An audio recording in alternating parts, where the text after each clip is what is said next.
궁극적으로 어떻게 보면 아이들에게 키워줘야 되는 교육연출의 확장은 여기까지다 라고 저는 보고 있는 거예요. 근데 애들마다 다 상황 틀리죠. 근데 이거를 알려주고 가는 게 저는 중요하다고 생각합니다.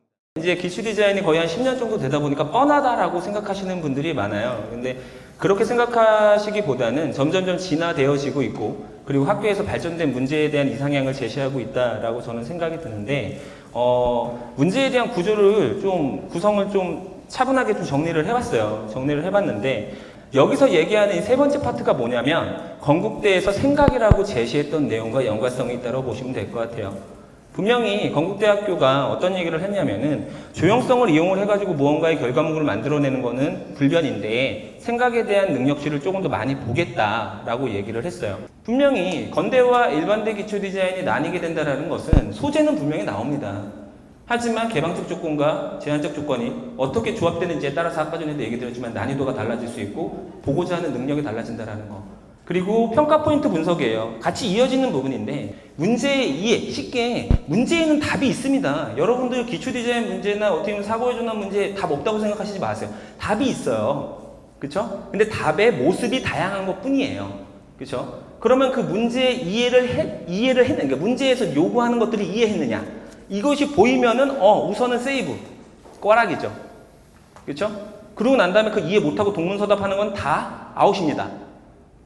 이해되시죠? 그 상태 내에서 책정을 받는다고 저는 생각을 해요. 그래서 절대적 기준에 대한 이해도를 분명히 높여줘야 돼요. 이해되시죠? 그리고 상대적 기준이라는 것은 문제 이해와 어떻게 보면 대비돼서 어떻게 보면 적은 단어가 뭐냐면 연출입니다. 그렇죠? 이해가 된 상태 내에서 그것을 어떻게 더 적극적으로 시각화를 할 것인가, 평가자에게 어떻게 내 생각을 더 심도 있게 빠른 시간 안에 전달할 것인가 에 대한 내용을 어떠한 언어, 쉽게 조형이겠죠. 조형이라는 단어를 어떻게 조리 있게 잘 구성을 해서 알려줄 건가. 근데 거기에 대해서 좀 더 확장적인 얘기를 해보면 절대적 평가 기준에서는 완성과 형태라고 제가 적어봤어요. 그렇죠? 형태 틀리면 안 돼요. 저는 이렇게 생각합니다. 형태 틀리면서 요상바상하게 뭔가 이렇게 그리는 그림보다 형태 정확하면서 정말 어떻게 보면 학생다운 그림이 더 좋다고 생각해요. 이해되시나요? 그리고 완성과 밀도는 좀 다르게 구분이 돼야 되죠. 어떻게? 완성은 내가 하고자 하는 계획을 완벽하게 수행하는 게 완성입니다. 밀도는 그것에 배가 되는 내용이에요. 그렇기 때문에 이 내용을 분석적으로 접근을 시켜놓고 아이들과 공감이 된 상태 내에서 너의 진도사항은 이런 것 같아. 네가 지금 부족한 것은 이것이야. 라고 정확하게 뭔가 인지를 해놓은 상태 내에서 수업이 이루어졌으면 좋겠습니다.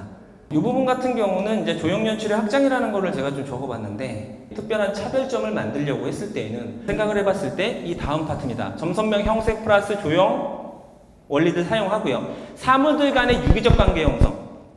근데 사물 하나만 가지고 기초 디자인할 수 있는 상황은 있을 수 있어요. 그렇죠? 뭐 숙대 같은 경우도 사물 하나 나오는 경우가 많습니다. 하지만 사이드 알파가 있잖아요. 내가 그릴 수 있는 대상을 선택할 수 있잖아요. 그렇죠? 숙대 같은 경우는 그렇죠. 그리고 나머지 학교들 같은 경우는 최소 복수 이상의 내용이 나옵니다. 그리고 재밌는 건 뭐냐면 하나의 개체가 나오더라도 거기 안에 복수가 있어요. 예를 들면 연필깎이 같은 거죠. 분해해내면은 복수가 되는 과정. 이해되시죠? 그렇다라고 했을 때에는 이 사물들 간의 유기적 관계가 어떻게 만들어지느냐에 따라 가지고 뭐가 되죠? 어울림이 생깁니다. 따로 노는 게 아니라 한 폭의 그림이 된다라는 진정한 표현이 될 것 같아요. 그렇죠? 거기까지 해내는 아이들도 있고 없습니다.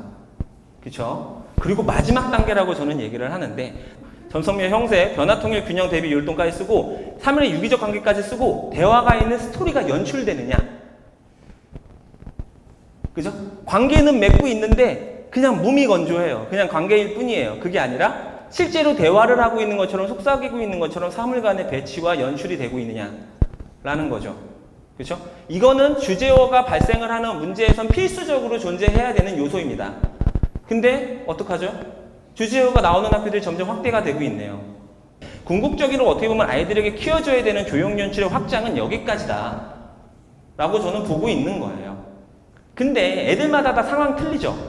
근데 이거를 알려주고 가는 게 저는 중요하다고 생각합니다. 자기가 무엇을 이 다음에 해야 될지, 내가 여기까지는 잘 되어 있는데 이 다음에 내가 무엇을 더 해야 될지 깜깜한 길을 거는 것보다는 어디에 뭐가 있다라는 걸 알고 가면은 두려움이 없지 않습니까?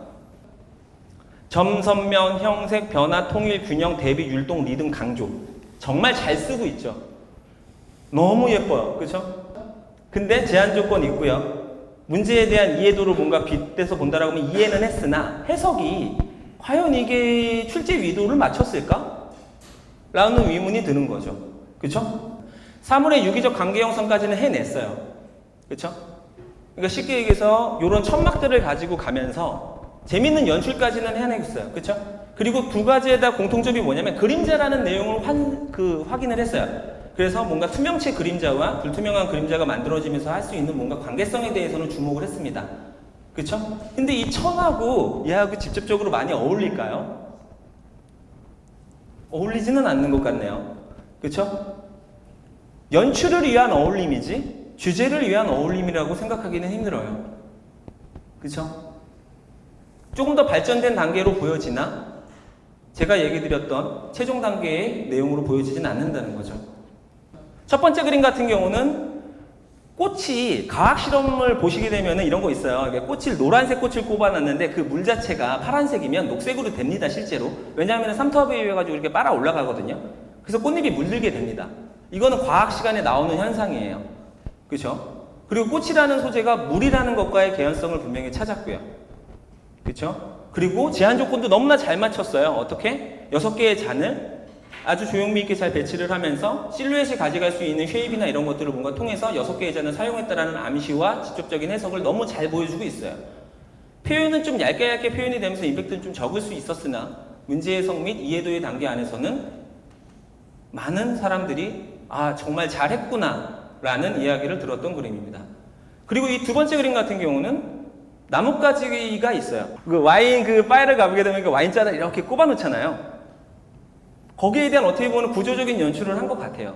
그래서 거기에서 뭔가 물이 떨어지면서 꽃향기가 흘러내려가는 이런 개연성을 찾아낸 것 같아요. 단 근데 솔직히 대상 그림하고 비교를 해보면 조형미나 포인트 능력이나 이런 것들이 많이 조금은 부족합니다. 그렇기 때문에 차등에 대한 내용이 있었겠죠. 하지만 이 그림이 두 장에 공통적으로 갖고 있는 건 뭐냐면 스토리까지 챙기고 있다는 거예요. 그와 같은 내용들을 본다라고 했을 때는 이 그림이 뽑히는 데에는 이유와 당위성이 분명히 있었다 라고 설명을 드리고 싶습니다.